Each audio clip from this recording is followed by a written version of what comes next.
முன்ன பின்ன சாமி கும்பிட்டதே இல்லையா நீ? இதான் பாட்டி, இதுதான் நான் வாழ்க்கையில பண்ற தப்பு. இதே என் பொண்டாட்டி என் கூட இருந்திருந்தா இந்த தப்பெல்லாம் நான் பண்ணிருப்பேனா? இப்படி ஏதாவது தப்பு பண்ணிடுவேன் தான் உங்க எல்லாரையும் நான் கூப்பிட்டேன்.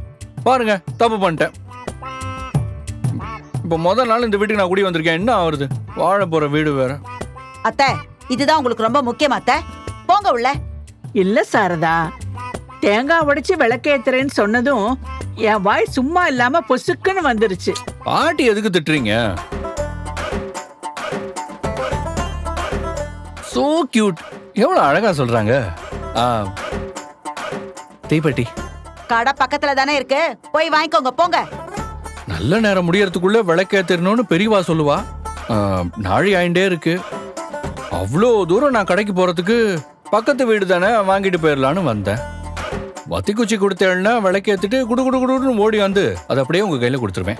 தீப்பெட்டிய புழிஞ்சு இப்பதான் காய போட்டிருக்கேன். காய கொஞ்சம் லேட் ஆகும், நீங்க கடையிலேயே போய் வாங்கிக்கோங்க. தீப்பெட்டிய பிழிஞ்சு காய வச்சிருக்கீங்களா? எப்படி அது? உனக்கு தீப்பெட்டி கொடுக்க எங்களுக்கு விருப்பம் இல்லைன்னு சொல்றேன்ல.